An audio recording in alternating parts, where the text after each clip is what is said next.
finna wild out.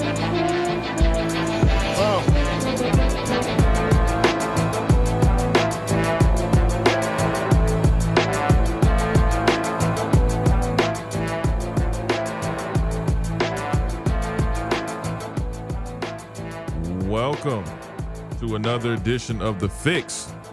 I'm your host, Nick Hamilton. Christy Salazar. And Jason Fields. And you are now inside the Fixx audio cast for your eardrums. So what's going on, everybody? What is up? We are back. Man, we back like 4 flats on the Cadillac. That's right. So what's going on, man? What's the week looking like? Man, busy. It's been a busy week over here on this end. So yeah, very busy. We still putting out that late nights and early mornings mixtape coming out. Working on some new things for Wealthy Lifestyle Clothing, and just booking these dope guests for these interviews. We're making moves, Nick. We're making moves. Yeah, I think everybody's making moves, man. That's good, man. You got to keep moving. We like sharks. Got to keep swimming. If you stop, man, you drizzle. So, that's good, man. Jay Wealth over there stacking paper, man. I want to be like this guy when I get older. I'm trying. I want to be like this guy when I get older. My goodness. But speaking of which, man, it's been a minute, huh? It's interesting because when you look at what goes on, I mean, obviously we have our own individual lives, but it's like when we come together like socks and shoes, man, it's a great thing. I mean, I like what we've done thus far. I mean, think about it. We've accomplished quite a bit, but we still got so much farther to go. And it's like, but it's fun. You don't look at like when you're walking up the hill, you don't constantly look back down and like, damn, okay, I still got to look back up and still got to get to the top of the mountain. Like you just riding the wave, so to speak. And it works fun when you have a good team. Like teamwork makes the dream work. And we've said that from the beginning, So when you got the right team behind you, it's synergy and energy and all of it flows together. So hey. I think what's cool too is as you grow together, you get to see the growth and development of everybody's individual brands. Yeah. But it all is a reflection on each other. So when you do something well, I look good. Same way when I do something well, you look good, she looks good, vice versa. So, as a collective, I think we're all doing good in our individual brands and also building the Fixx brand also. Yeah, man, we got some big things coming up down the pike, man. So, stay tuned. Appreciate all the support. So let's get into our guest, man. Yes. We got a guest, man. He's an entrepreneur. He's worked alongside Damon Dash. The man can cut. The man got some serious skills. I'm not gonna lie. I may have to get it cut after the show, man. I don't know. He probably got his clippers and everything. Man, already sharpened and everything. Like, oh man, let me drape you up real quick. But no, this brother is he's a motivational speaker as well. He's gonna definitely share a story with us. Ladies and gentlemen, give it up for Mr. Kenyatta, better known as Kenyatta the barber. Right. What's going on, sir? Peace. What's happening? What's happening, everybody? What's up? What's up? Everything's good. Hip-hop motivation. Hip-hop motivation. Yes, sir. You already know. So, first of all, man, at what point did you say, you know what, I want to start the hip-hop motivation. I want to start being inspirational to maybe the younger people or just people in general. And then tell us a little bit about yourself and your story and how you came about getting to that point. Oh, well, it's a great question. Great way to start it. I'm from L.A., and, I had a barbershop on Crenshaw on 43rd for about 18 years, right in Leimert Park. Wow. Yeah, so. What was the name of it? All That. Was you? Yeah, that's me. Yeah. Okay. The one that used to have blue people inside back in the day. Yeah, that was me. Okay. And so what I did was I've always been into like personal development, self-help and the new thought movement. And so what I've always also been into is doing my own census on a lot of my clients that would come into the shop. And over the years, I found out there's a common thread in what makes one successful. And so I decided to come up with a company called Hip Hop Motivation that can really target the culture of hip hop, because I felt as if like hip hop was something that was, the culture itself was something that was left behind when it came to books, movies and different things to like give us a better approach on how to achieve whatever it is we want to achieve. So I just found the lane. I named the company The Lane and a part of the culture at the same time. Right. So that way, anybody that comes behind us, they're going to be called a hip hop motivational speaker, because hip hop is grown now. Yeah. So being that it's grown and it's still young, but being that it's grown and young at the same time, we have to have material and information that could really set us on our path and, continue so we can continue our journey. And so I came up with that on the same day. I came up with a project called Think and Ball Out. Think and Ball Out was named after my first major book that I read called Think and Grow Rich by Napoleon Hill. Right. Which is right here on the shirt. And what I did was I took that, wrote down the breakdown of the whole what I was going to do with hip hop motivation, the book idea. And when I left the shop that day, on my way to cut Method Man from Wu-Tang Clan, I was shot 6 times. Whoa. Literally like an hour after I came up with everything. Wow. The name Hip Hop Motivation. It's like your blueprint for everything. Exactly. So when I left, that happened. At the time, it was an unfortunate event until I looked at it and began to continue to grow consciously and understand that it wasn't unfortunate. It was actually a blessing, to the point where it pushed me and it catapulted me it's further into the brand. And then I knew right then, I was like, I really definitely have to go into this a lot further than just writing something down. Because before that, I'm not gonna lie, I was a coward when it came to my goals and my dreams. Like most people, we think of an idea, we say we want to do this or that, but then what happens is we're afraid to approach it because we're so caught up in the comfort of what we've been doing that we're afraid to step outside the box. That's true. That's so true. And so if you pay attention, the hero's journey, like every hero's journey, is you cross a bridge, and when you look back, that bridge disappears. It's hard to go back because the journey is you're supposed to move forward. And that's really the way it works. You always have to move forward and continue on and just stay focused. So that, in a nutshell, that's what happened. When I got shot, cops harassed me in that position. I was in critical condition. I continued to write Think and Ball Out in the hospital, came out, continued to write, but I didn't know how to write a book. I didn't know how to do it. Right. So being that, we're part of the culture of hip hop, I took the same approach that hip hop took, being that it was a time where they took the music classes out of high schools and junior highs. And so people had to, and they still had music in their heart. So they had to do what they had to do. And so they rhymed over break beats or sung over break beats. Yeah. So what I did was I said, you know what? There's audio books already out. I didn't invent that, but let me record it. Mm-hmm. Smart. Since I don't all the way know how to make a book right now, let me record it. And so that's why you got to Think and Ball Out. Yeah. So do you see, first of all, great story, man. Thank you. Wow. I never saw that one coming. But that's awesome testimony to your fortitude as far as moving forward, not letting a major situation like that stop you or slow you down. I think you made an interesting point that you touched on as far as sometimes we get in our own way. Sometimes we can outthink ourselves and say, like you said, you have a great idea and say, nah, maybe that's just a fluke. Maybe I was just under the emotion. Right. Or maybe you just had a great-ass idea and you need to freaking execute it and do what you need to do in order to get it done. The one thing I've listened to some of the videos that you and Dame have done, right? And you talked about Think and Ball Out, right?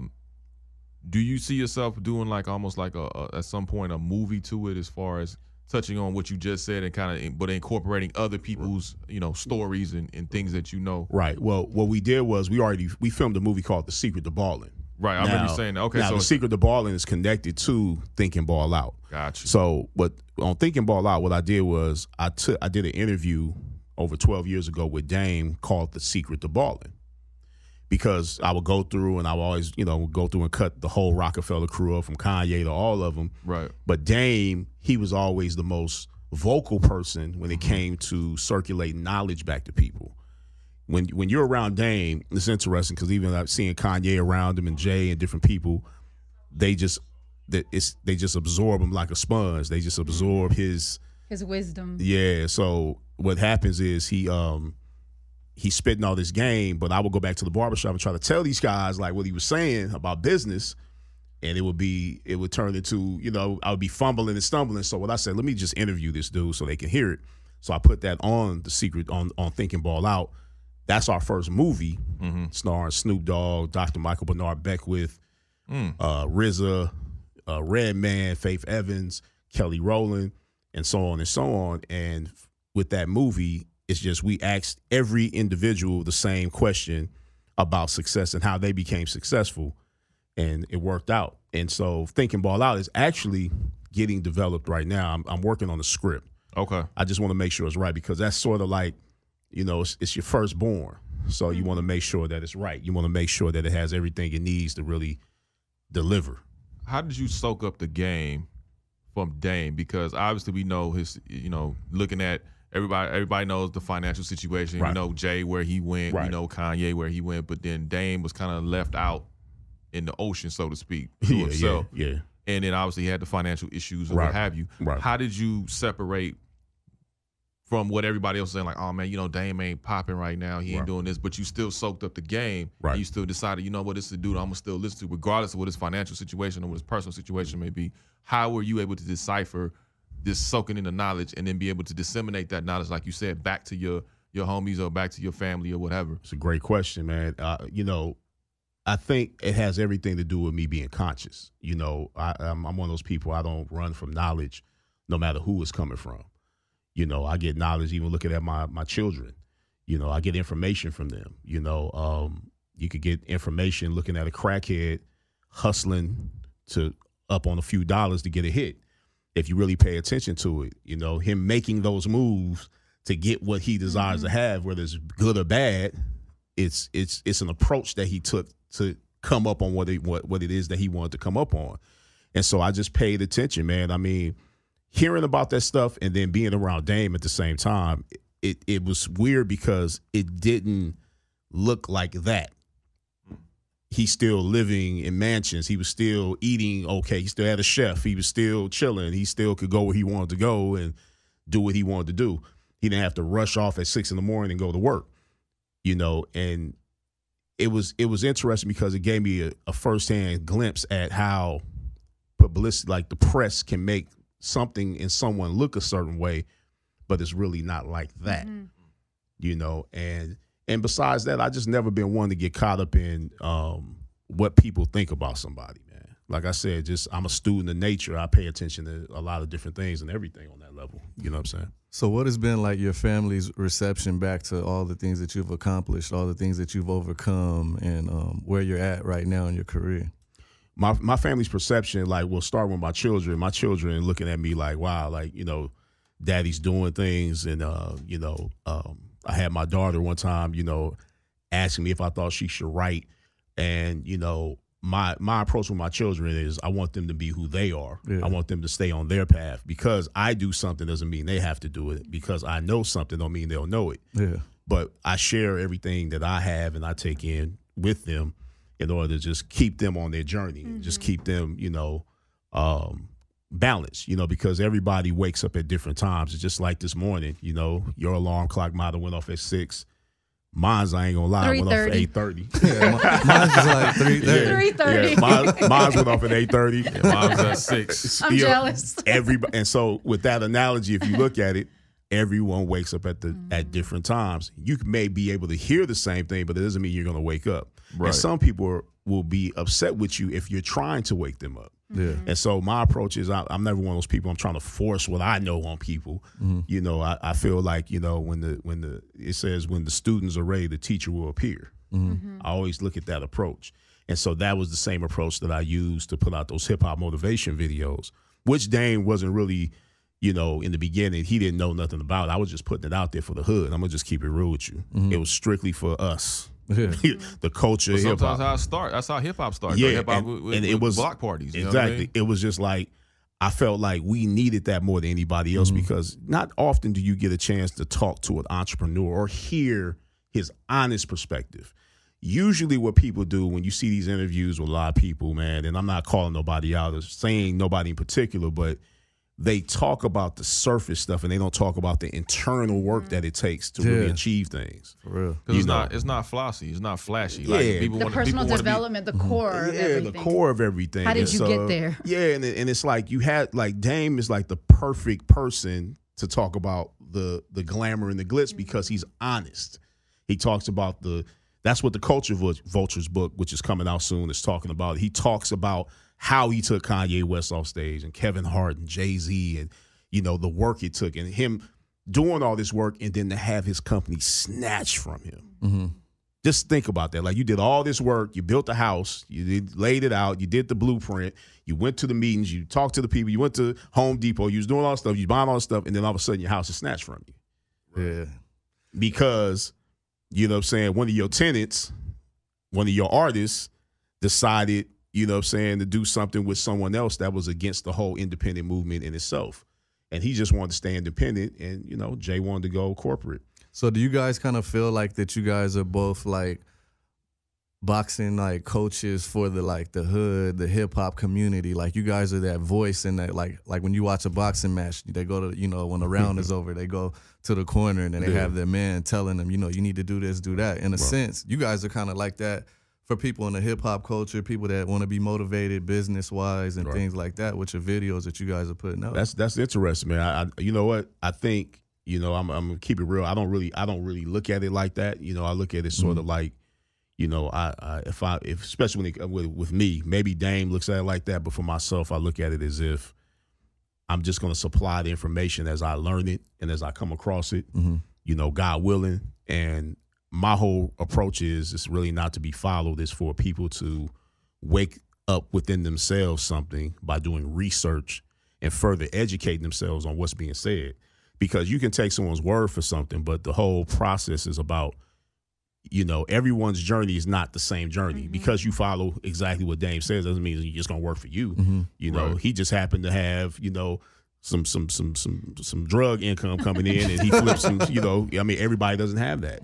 You know, so like myself, like I was telling you earlier about, you know, the movie, being independent, really independent, not selling, not hustling, nothing, you know, what you do is what you do. And you're coming out of your pocket, it's more of a stack process. You more have to, you know, you got to get strategic with things. You got to really ask people for favors and do different things. And, you know, that's what me and my team did. And that's why, you know, we're continuing on this success journey, just developing products and doing what we have to do. I feel like, you know, I want to be the Stephen King of motivation. What I love about your videos is like the comparisons and the analogies that you use. I was watching your one on fear, you know, and you were talking about how fear, there's a temperature. It's kind of like looking at a thermometer, and seeing which one are you driving. You know, are you driving it more towards your fear, or are you leaning more towards your courage? Exactly. You know, and the way you eloquently say things they're so raw, they're authentic, but they give you a visual picture, and you can see yourself in this thermometer, and you're looking at it, and your mind goes there. And I think, you know,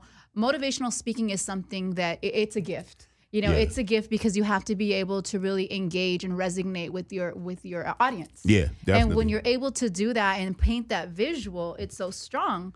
So my question is, you're so good at motivating everyone else. What motivates you?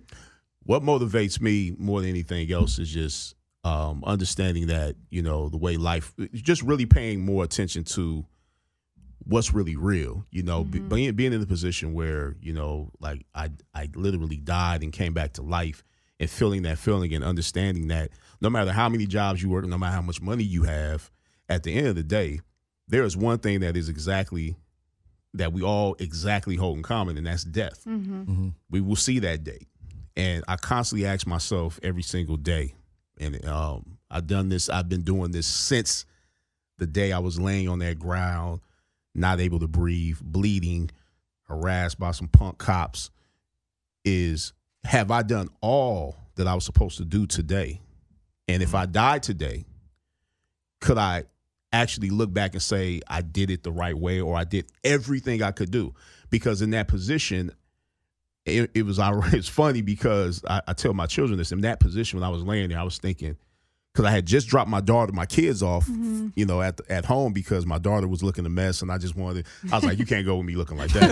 I'm funny about how my children, especially my little girl, I'm like, my son was cool. Yeah, my son, he could be rugged for a minute, but my daughter, no. I was like, I gotta take you to the house. And if I didn't, I think about it, like if I didn't take them home, they would have been with me. And so that would have been a really bad situation. But when in that position, I was thinking, damn, did I really give them the biggest hug I could give them? Did I tell them everything I was supposed to tell them? Did I tell them I love them? Because they rushed out the car and they was just like, all right, I'm out. And that fast, that happened. And mind you, I never gangbang. You know what I'm saying? I grew up in the hood. You know what I'm saying? On Slauson and Crenshaw. You know what I'm saying? And I didn't sell drugs like that. I flipped some zones of weed, you know what I'm saying? Maybe to get a little my first car or something like that. Allegedly. But you weren't out of the hood. Yeah, but it wasn't like that. I wasn't no kingpin or nothing like that. Sitting up like Damon and be talking about like, you know what I'm saying, paid in full, where it's like, how much you got in that bag? It wasn't none of that. I was like, yo. Bringing up my Thursday card. You know what I'm saying? It was none of that. You know what I'm saying? So just in that position, and from that day, that's what really motivated me, and that repeating that to myself every single day when I get caught slipping and sitting around not doing what I'm supposed to be doing, because it's not promised.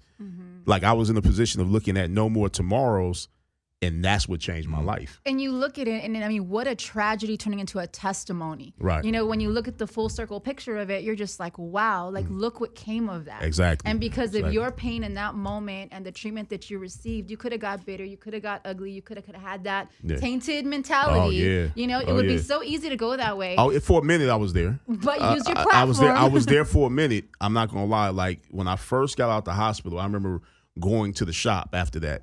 And that feeling, it was weird because I didn't have any clients or nothing. I was on a cane because I had got shot in the leg too. And I remember sitting in front, right on Crenshaw. You know how Crenshaw set up. Yeah. And it was like a windy day. And I just remember sitting there like, damn. I almost wasn't able to see this no more, be around these people that I like and love. You know what I'm saying? And I was just sitting there like, this is interesting, but is this what life is? Because I was so pumped up to get back to work because I had, bills and things to do. And life. Yeah, life, you know what I'm saying? And I was like, damn, this is really interesting because it's like, but everybody that was approaching me, I'm really looking at them like, is this another person with a gun? Yeah. You know, for a split second. Of then, course. I would say like that first month, I was a little on edge with people because the way even the guy approached me, it wasn't like an approach like, here go the gun, hey, I'm going to shoot you. It was like, hey, hold up. I'm on the phone.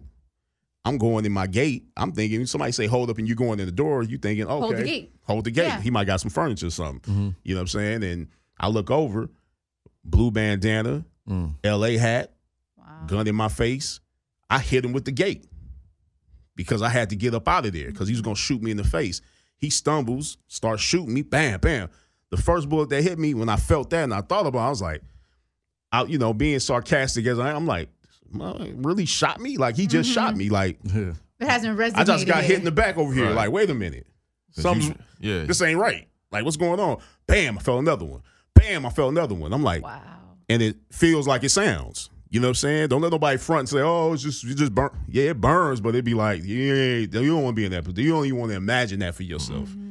You know what I'm saying? Not knowing if you're going to live or die, like in that position, you sitting there like, damn, like, what is this? You know what I'm saying? I'm sitting there like, damn, what's going on? You know what I'm saying? It'll make you call out mama. Yeah, somebody. It changes you back into like when you were an infant in that position. That's how delicate life is. It's like you came in delicate, you go out delicate. And see, the interesting part is that you learn something from that. Like some people, they just get it like, oh, okay, once the heat is off, all right, I'm cool now. And they go back. And then try to use that like it's a tough man thing or something like that. Nah, kill that. I don't want to be that tough. I wouldn't go through it again. I'll tell you that much. You didn't turn into 50 Cent. Nah, man. You know what I'm saying? That's that record business stuff. They be trying to use that to sell some records, but I ain't selling nothing. Yeah. 2-part question I want to ask you because I've heard Dame in his philosophy as far as, funding yourself, not taking anybody else's money. Absolutely. Which I can understand. Yeah. My thing is this. If I put up, let's say, 60% of my money and I got corporate investors that say, okay, we're going to put up the other 40%. And I'm saying to myself, well, shoot, I still got to say so because I got 60%. Where are we missing something when we want to incorporate other money instead of using all of our own money? Because we were always taught like, hey, never use all of your own money. Like get yourself started, show people that you're serious, obviously, but never use all of your own money. But then you have people like Damon Dash, and I've heard a couple of other people who kind of say the same thing. Especially him, like on the Breakfast Club. I'm like, and I can understand it. I didn't agree with it because I'm like, wait a minute, like, why would I use all of my own money and then I gotta wait until it comes back. Yeah, the return is bigger, right? But it's like, why would I want to do that when I can at least get 60%, 70% of my own money, and then maybe still have to say so as far as, you know, hey, I still got the final say if this goes this way or that. Are we missing something with that philosophy? You know, it's crazy because I just recently got asked the same question because someone was saying like, well, what's wrong with corporate? You know, like if I do get down with corporate, well, you have to understand this. This is what I've taken from hearing this and writing the Culture Vultures book is that the reason you want to initially invest in yourself is because that's where all the jewels are at. That's where you really develop yourself. Got you. Now, as far as getting down with corporate, they ain't get down with corporate. You know what I'm saying? He came from corporate, so it's like, it's not the thing where you just stay independent. Yeah, you can, but I feel like my philosophy about it is that you want to dig up the jewels within yourself, bring these things to the surface, so that way you shine brighter when you do go get corporate, when you do go amongst these people, because the power is in the stress. Got you. And that's for all of us, because everything in the universe starts what? From darkness into the light. Yeah. You don't go from light to more light. You know, it's you have to start in darkness. Sometimes that's the darkness of your own ignorance to a certain thing. If you're a chef, you're in the darkness, and when you first start and you think you know how to cook and you get in there and you don't really know how to chop up the onions and do certain things, you're in the dark until you further learn how to really do it. So I feel as if that's what develops one into being successful with or without corporate. Now, the way he said it didn't come off like that, and that because it can be misleading to people thinking that it's just stay independent, that's it.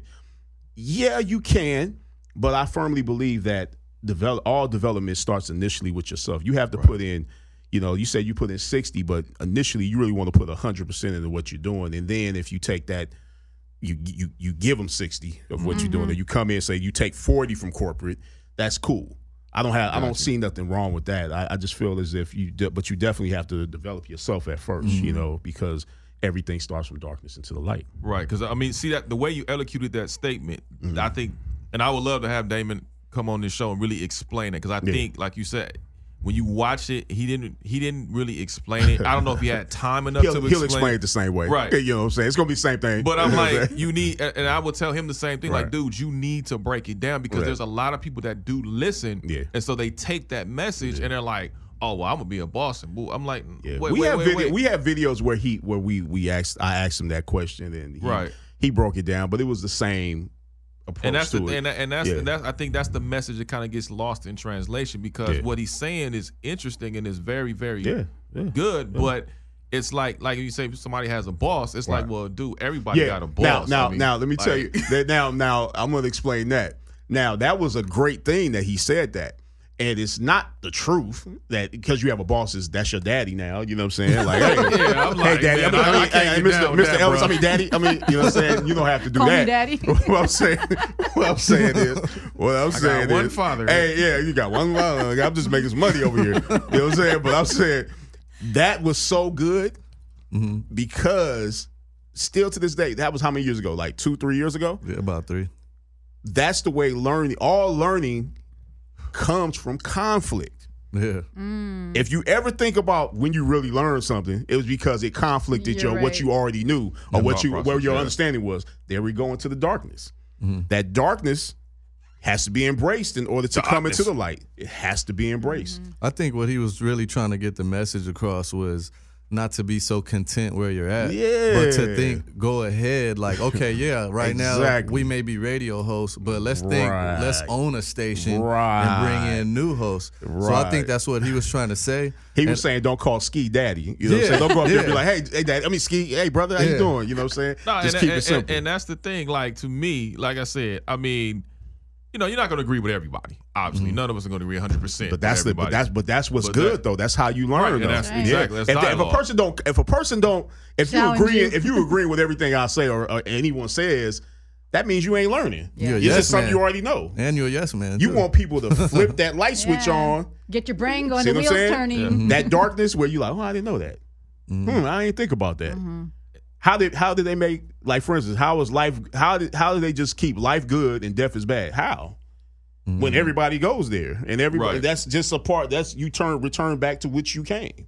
How was that bad? And so when you ask these questions, that's where the conflict begins to bring forth answers. When you say you grew up Crenshaw Slauson, I grew up, Crenshaw Florence. Basically. Oh, okay, yeah. Other side, yeah. Same neighborhood, right. In between, I grew up in between. So if you go left, that's Bloods this way, right, Crips that way, right. So it's like because I grew up in Carson. My first 6 years was in Carson. Okay, moved, and I lived in Long Beach after that, later on, So when you look at, I know the time when I was a kid and how the neighborhood looked. Right. And then now you starting to see more corporations come in. You start to see that gentrification take place. You start to see trains come down the middle of Crenshaw, which we would never thought would ever happen in a million years. Only train we had was that one right there on Florence. Right. And that's the thing that kept you sitting at the stop for 20 minutes. Yeah.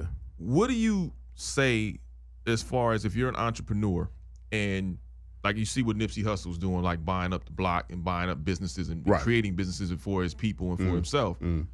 What is your advice to people that want to go out and want to start a business but still keep it in that area, in that neighborhood? What would be the best advice that you would want to give them to motivate them to do that? The best advice for people that want to stay in the area they're in and invest in a business, just like myself with the barbershop, really what it is, you have to have, first and foremost, you have to have a love for those people.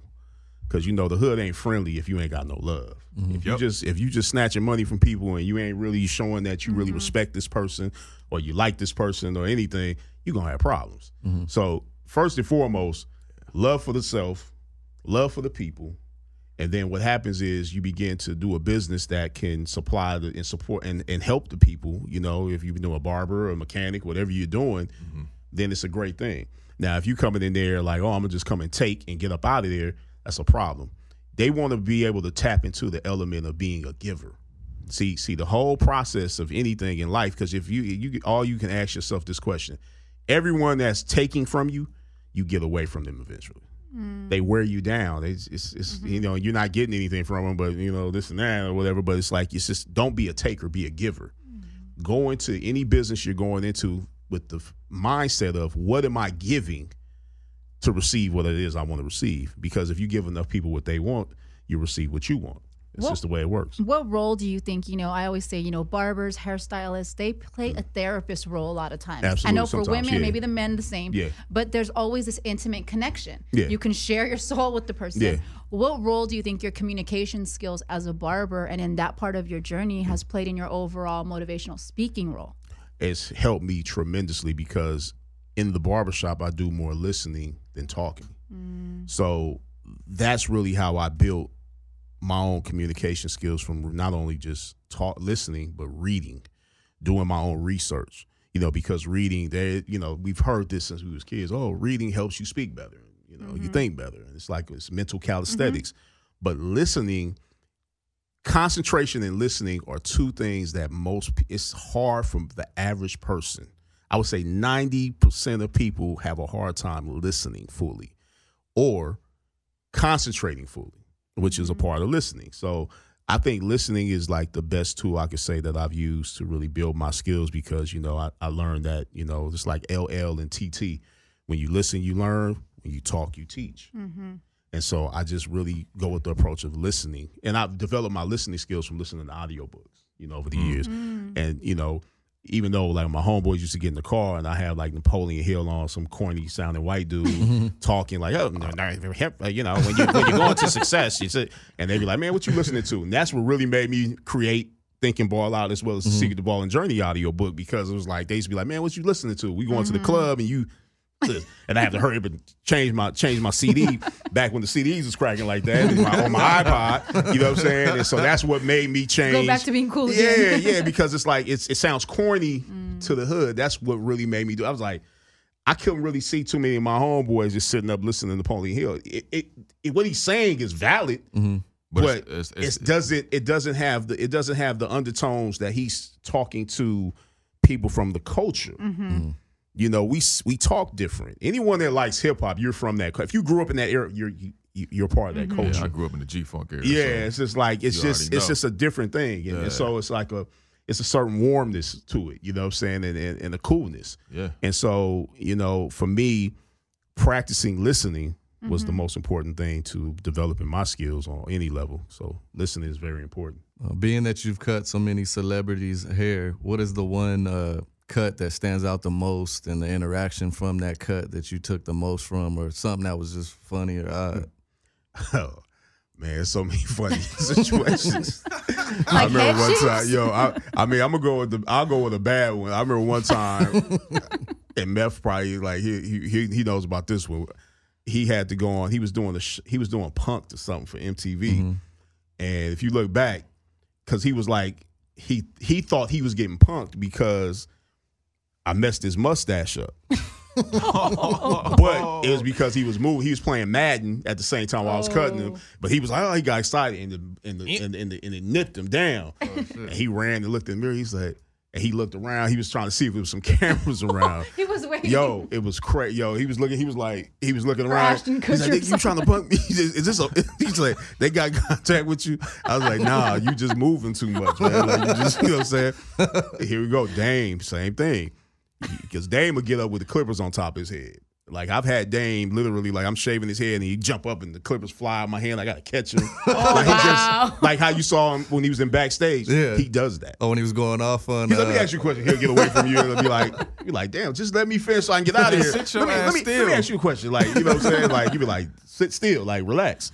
That's the situation. And then I had my good things was like seeing my haircut, you know, on T.I. when I did T.I. for the Vibe magazine shoot where he was like Malcolm X and different things. Oh yeah, that was cool. You know, when you first see, I mean, that wasn't the first time I seen my name on something, but that stands out to me because, and I ain't saying that, you know, trying to be funny or nothing, but when you see your name and you see your work getting showcased to the public, right? It's no better thing than having your brand and what you're doing out there like that. Talking about your brands, I want to know about Bump Assassins. Oh yeah. How did that come to be? Like, where did that come from? That was a 12-year experience. Okay. What I did was my chemist is in San Diego, and I met this guy through a friend of mine's, and we went out to San Diego, and he gave me the breakdown on, you know, the whole bump game. But I was doing other products. I had 18 different products. I had wave pomade. I had shampoos, conditioners. Oh, you got the Ray Lewis special? Was it all men's or women's too? Women's. Okay. Yeah, I had relaxers. I had everything. Wow. He was a hustle man. And it was different. Yeah, exactly. I was up there, Out of the trunk of the car? bald as I am. I got hair care products. Chief. You know what I'm saying? I'm like this, Chief. Yo, I got conditioner. I got shampoo. I'm not able to use them, but they good. You know what I'm saying? So it was like, but it was selling. I was flipping it. You know, but I did better with Bump Assassin because I shaved. But you know what I'm saying? It's like with that, you know what I'm saying? Bump Assassin came about because I was like, you know, just, you know, wondering how to cure myself of, you know, razor bump because I had the Nestle Crunch Neck for a long time. You know what I'm saying? I was like, you know, you scratch, you know, you get a bump or something, you So scratch you look like it. Terrell Suggs. Yeah, exactly. Look like, you know, Forrest Whitaker up under my neck. You know what I'm saying? Damn, Back of Forrest hamburger meat. Whitaker's neck. You know what I'm saying? It was like that up under my neck. So it came from necessity. Yeah, yeah. And then, you know, that also has something to do with confidence. You know, if you ain't looking right, you ain't going to be that confident with the ladies. You're going to be, you know, you got bumps and stuff and bleeding and stuff. You sit up here, you bleeding and you trying to holler at this girl. She's like, damn, is you okay? She's like, is you okay? What you got? It's like, you over here bleeding. Is you okay? It's like, yeah. You know what I'm saying? Like, you need an IV, nigga. You over here bleeding. You know what I'm saying? So the Bump Assassin thing came from out of necessity, and it was just like a confidence booster for men. You know what I'm saying? And the product's doing well right now too. It's doing great, and we got the extraction brush, which takes the hair bump out, the hair out of your skin. It's both Like an ingrown hair out? Right. It's for women and men actually. Oh wow. You know, like it's a skin cleanser. It's like when you use Seabreeze or like an astringent? Yeah, so the astringent. Okay. That's what it is. It's not, and the smell is kind of like a neutral smell, so it's for men and women. Oh, nice. Where can they find it? At www.hiphopmotivation.bigcartel.com. Okay. Yeah, we're working on the website right now, but right now we're selling it on Big Cartel. Hey, can you hook up my man Ray Lewis with the pomade and Carlos Boozer? Yeah, man. You know what I'm saying? You got the Hall of Fame speech coming up, man. He gonna have that black rag because if you get the white rag, or is he gonna wear the hat? I don't know which one he gonna wear. It might be a hat on this one. Yeah, because you know can get hot in the summer. You know you sweating that pomade and that stuff come right off, man. It's all on your nose. Is there anything as an entrepreneur that you learned during that Bump Assassin creation like any lesson that stands out to you that you learned along that way? Well, yes. With the whole overall products itself, initially my chemist, he told me not to do so many products, but just like how I put up the hip hop motivation videos, I'm a little impulsive when it comes to when I'm doing something. I get real. Your content, like, I'm gonna just go hard because my team, she always shaking her head. I'm telling you, they used to be like, "Yo, you putting them up too much," but then it started blowing up, and it was like, "Whoa, wait a minute, this is something." But it's like I just went hard, like I just was unrelentless. I was just like. My total approach is crocodile. It ain't even lying. It's crocodile. No matter what, I'm gonna attack. You know what I'm saying? I don't give a damn. Even if I already ate, I'm attacking. The lion, you can walk around a lion, if he already ate, he ain't gonna attack you. He might not attack you. A shark, if they already ate, they might not attack you. You can swim with it. But a crocodile, he's gonna eat regardless. Is gonna get you regardless. He's gonna save you it's for gonna reserves. come regardless. And that's my approach. And so with that, I learned that you don't have to do too much right off. You know. Intensity is better than extensity. Like when you spreading yourself so thin and you got all these different products and you're doing so many different things, that can be destructive to any brand. It's very important to concentrate and just take your time and build slowly. What I did was I had 3 different product lines. I had Agile Pro, which was my relaxer line. I had neutralizing shampoo, all kinds of different things, relaxers. I had another line called Repair Mix. That was a conditioning line. And then I had another line which was Clean Cuts, where Bump Assassin was birthed. Okay. And so the problem with that was it was too many different things, and I didn't really know the business. You know, you have to. You have products, but not know how to market them. You have to learn the business through just taking your time and just getting that experience and seeing who your consumer is. You know, I'm a firm believer in that now because. Before I just wanted to go ahead and just put it out there. And I would have to say a lot of it had to do with, ego. This is before I got shot, actually, when I had the product. It was ego. Ego will get you in the place where you just sit up and you be like, damn, I just want to show everybody I got all this and all that. And it's sitting on the shelf and you got to constantly, you acting like it ain't no dust on it, but it's dust on it because people is like, damn, I don't know what to buy. It's like so many different things. What do I get? So that's why intensity is more important than extensity. And ego plays a big role. You just said that. Ego will be your downfall because if you have too much ego, you can't come together as a team. You can't, progress because you're stuck in your way, your mind frame, and you can't think out your box. Hey, that's man. Listen, that's one of those. That's one of those things I had to work on because I was You're the captain tough. of your ship. Yeah, it was tough because I've been independent. Like I'm a barber, so I've been independent. I never had to, ask for outside help. Like, can you please go get me a client? No, I went and got the client. You know what I'm saying? If I needed it. And so it took a while. It's something that, the big green eye monster is the ego. The ego is one of the worst things to get wrapped up into because, if ego turns into arrogance and, arrogance is 110% ignorance. Because the more conscious you become, the less and less arrogant you become more humble. Everything in life holds polarity. You know what I'm saying? Everything has polarity. There's nothing in the known universe that doesn't have a polarity, including ourselves. We're both masculine and feminine. Left brain, right brain. You know what I'm saying? And it's the same approach with business. You can go the ego route, or you can go independent, or you can go corporate. It's no really right or wrong to the approach. It's just what you feel is good for you. And different journeys are going to have different results. Yeah, it's just what you feel is good for you. Yeah. So, it's this, and the way to get somewhere faster, as, a lot of people don't know, this is just strictly with concentration and focus, intensity, not extensity. And you focusing on too many different things. It's hard for that business to really, come to fruition because you're all over the place. You're not focused. More strategic. It's just the same approach, when you was a kid and you had a magnifying glass, the sun beaming through a glass. That glass with the sun beaming through it is an intense focus and it burns whatever is in front of it. And that's the way your vision has to be. You have to totally concentrate in order to achieve your visions and achieve your dreams. Now, I know we talked about, the things that you've worked on with Dame and everything, but tell us a little bit about the people behind the scenes with your other brands. You know what I'm saying? Nice. Yeah. Carolyn. She films everything. She does, the editing. She would have to be like her and Michelle would be like the spinal cord of the business because they're the ones that actually know if I'm slipping or I need to do a certain thing. So they keep me like that backbone. Yeah, and any man that's in business and he doesn't have women around him is a fool because a woman is the ultimate balance, because she's, you know, I call woman God on earth, because, you know, God gave woman everything. We all started off as women, you know what I'm saying?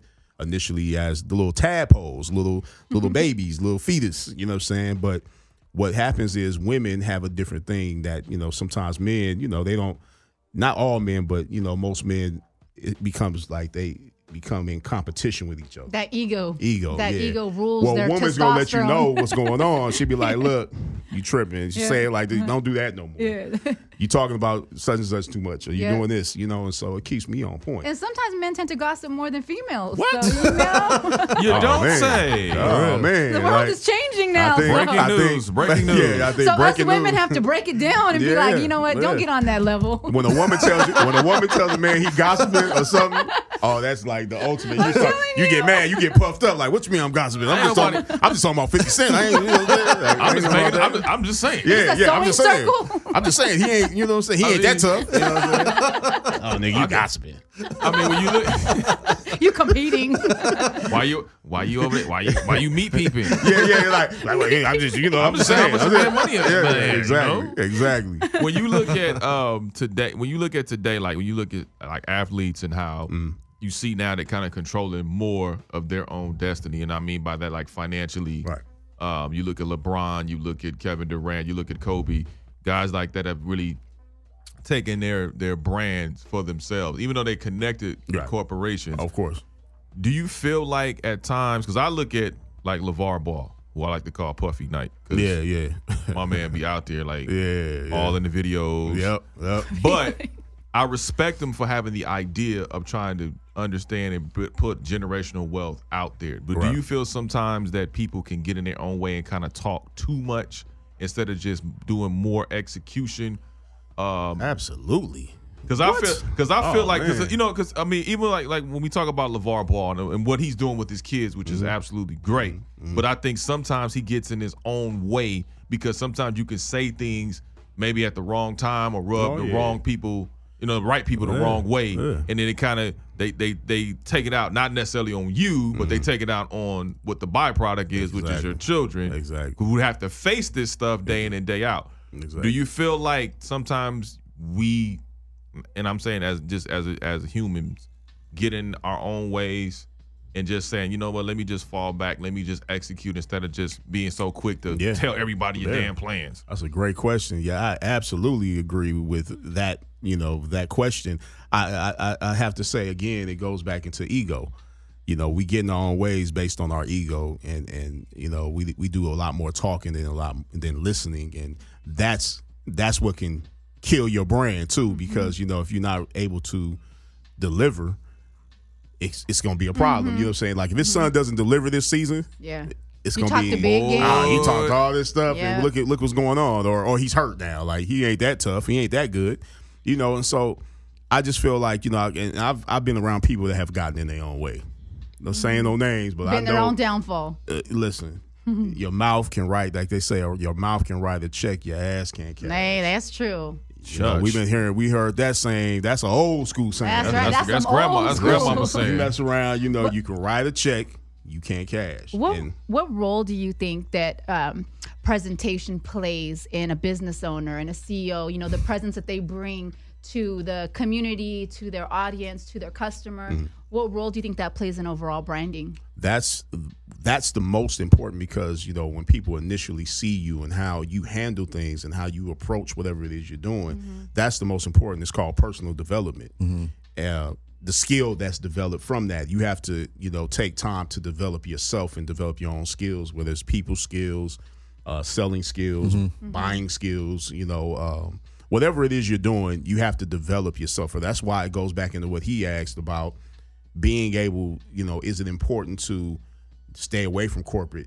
That's why it's important to concentrate and fully focus on your own self and build your own brand and see how far you can go by yourself, because that's where your jewels come out. That's where the jewels lie, in the darkness, nuggets. deep down inside in the dark. And I think another thing you could look at it too is like, say, like, let's use Dame for instance. Say that Dame dressed like a bum. Right. No one would have bought Rockaware. Oh no. No one would have took him serious because he had to present himself with that Harlem style, you know, that swag, and it made people from different coasts want to wear, you know, the Rockaware and everything like that. Right. So the approach, the way you look has everything to do with business. I mean, like you know, you don't have to be like have a certain look per se. But you can't roll out of bed. Yeah. You can't be in the bathroom. You can't roll out of bed and be like, hey, world, here I am. Ghostface. You gotta make sure. Yeah, Ghost can do it.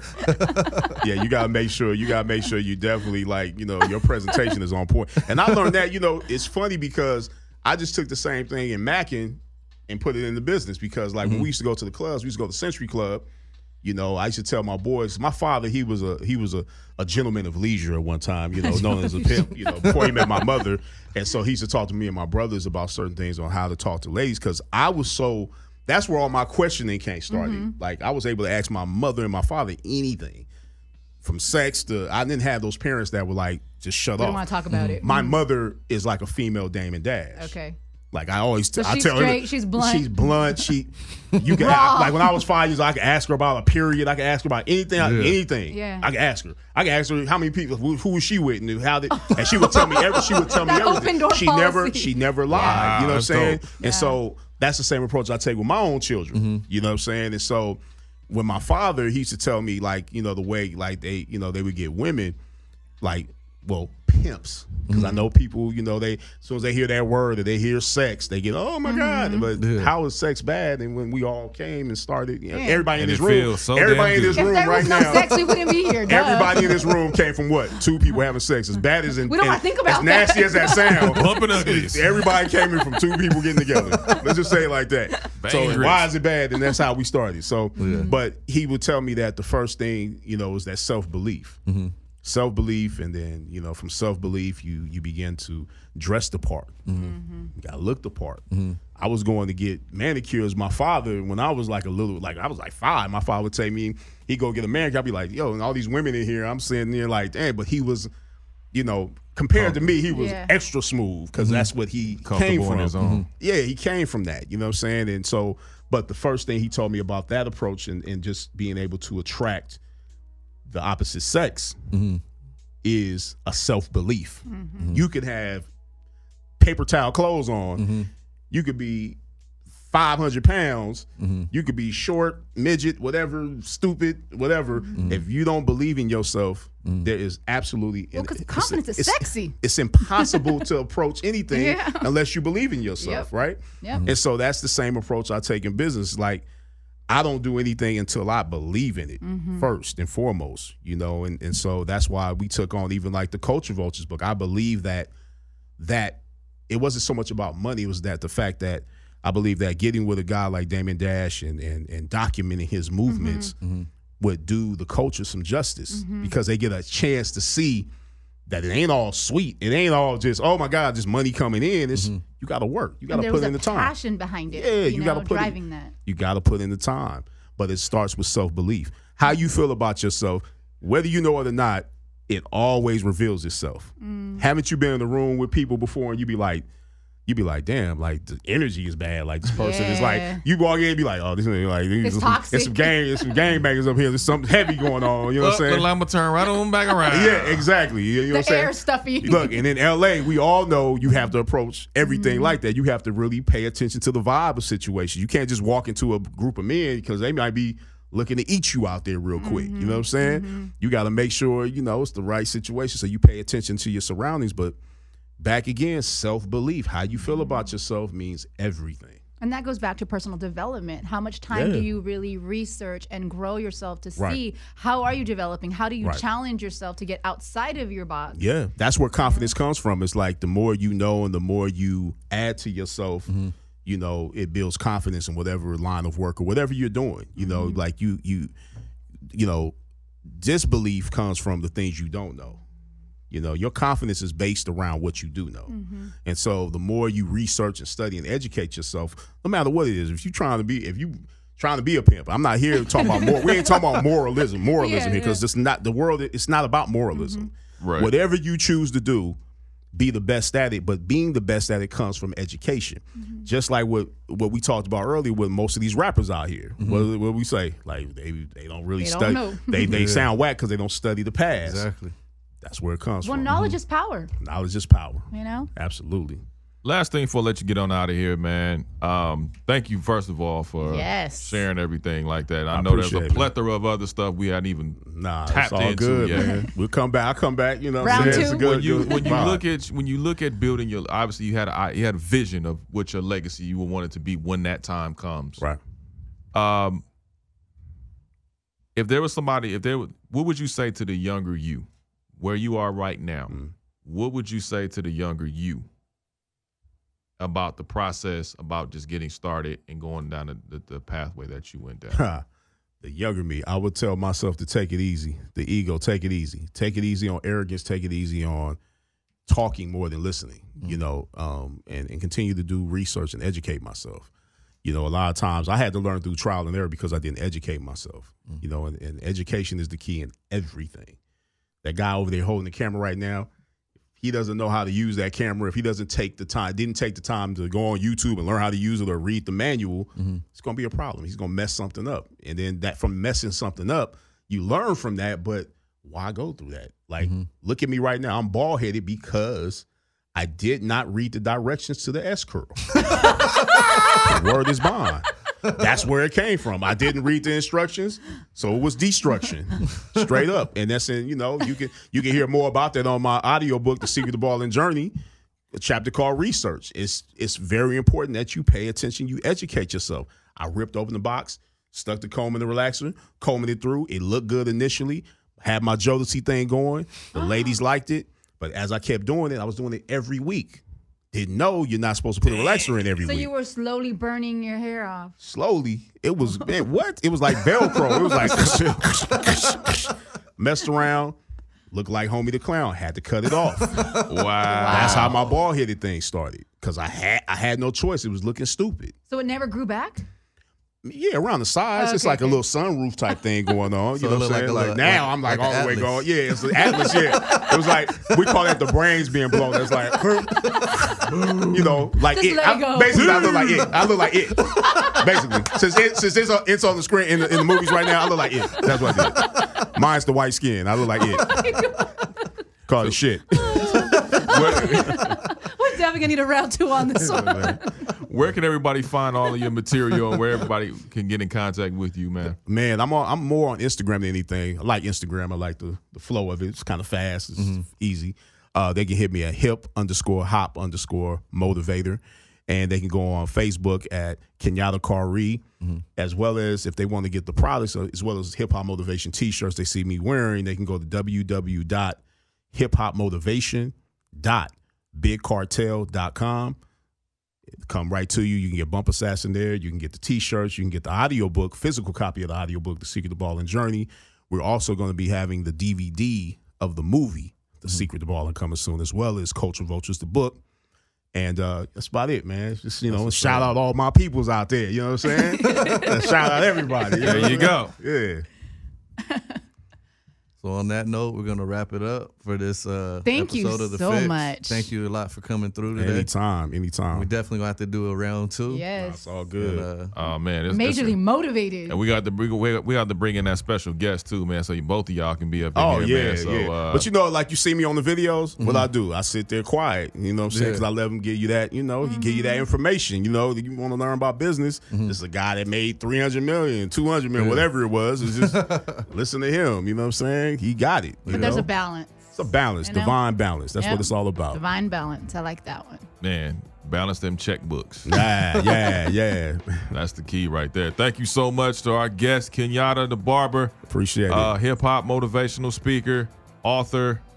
What can I say, man? The list goes on and on. Does it all. The infinite one. That's it. I just try to, you know, I'm a student of nature. I'm infinite on that level. Yeah, that's it. I'm just a student of nature, man. I'm just out here chilling, man. There you go, man. So for myself, Nick Hamilton, Christy Salazar, and Jason Fields, you are now had your fix. Thank you so much. Make sure you check us out on Twitter at The Fixx Audio. Make sure you check us out on SoundCloud at soundcloud.com/TheFixx.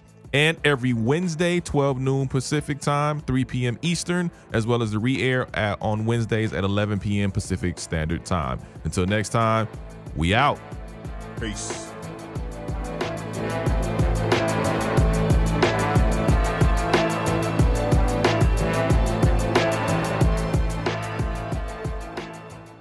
What's happening? This is the big homie Kenyatta. Make sure you like, comment, and subscribe to our YouTube page. And if you haven't already, hit the notification so you can get an alert each and every time our hip-hop motivation videos come up. And also, thank you for your support. Peace and blessings. This week on DDN. So while you work out, you're not diabetic? Continuing the debate between David Kane and Layla Africa, traditional versus non-traditional doctors. Stored in the I muscle. can ask a question? This is your show, bro. But I'm just saying. You can ask me to lead. We believe that connected devices like these kinds of Jeff Dachis teaches us how to track your diabetes using OneDrop. can transform healthcare today. So you're about to make a quiche without crust? Raquel makes a delicious breakfast frittata. Yep. All right. Oh my God. Thank you. So good. Being in love with someone that loves the same thing you love. And Entrepreneurial Life with special guest Linnell Jackson. And we get to create the things that we love. And that's what we monetize. For the full episode, check out our YouTube channel and dame-studios.com.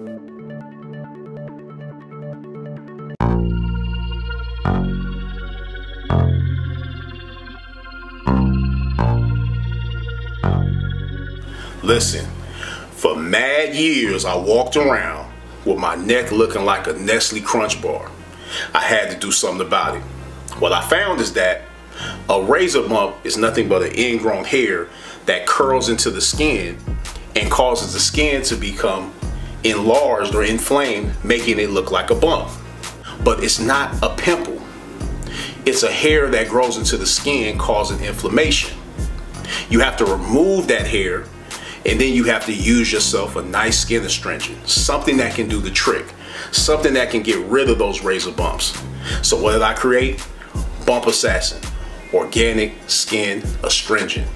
To order your own bottle of Bump Assassin, go to hiphopmotivation.bigcartel.com.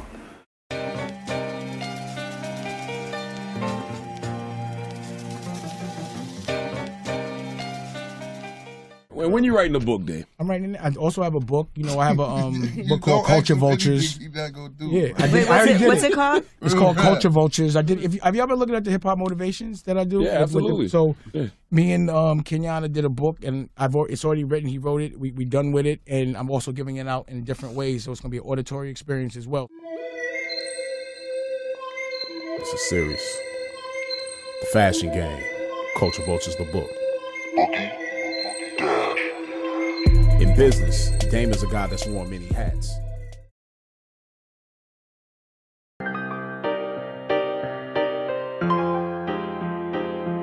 Yo, you can either think of a master plan or get mastered by somebody else's plan. Check it. As a barber, one of the most important life lessons I learned is to never do anything without seeing the ending result first.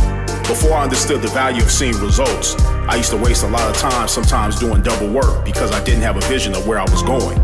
Then I started taking consultations more serious by not even turning on my clippers until I had a clear understanding of the result my client was planning to see. And in turn, it became easier to achieve the style they wanted to see in half the time. Real talk, the most successful barbers and beauticians are the ones that see the ending results before they start any service. Write this down. Before making any moves, know where you're going. Deciding from thoughts of being sick and tired of something, starting something, or admiring something can be the emotions that fuel change. Because write this down. Emotion leads to passion, passion leads to action, and action leads to results. Word up. Question: what's the #1 killer of dreams? If you said fear, you're wrong. Fear is on the list, but it's not the #1 killer. The #1 killer of dreams is comfort. The comfort of a good paying job or in an active relationship can seduce us for many years into the rhythm of accepting things without making any moves to change, further numbing us into a state of zombie-like passiveness. Write this down. Passiveness will cause your dreams to pass you by.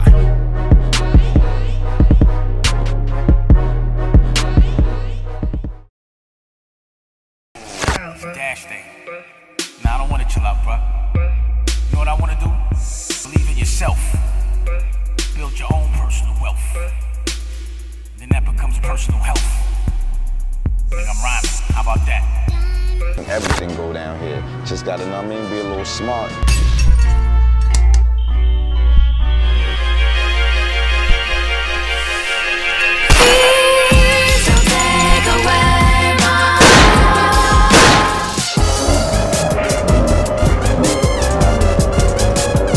I see you grooving right now, dude. I was in my groove. Yeah.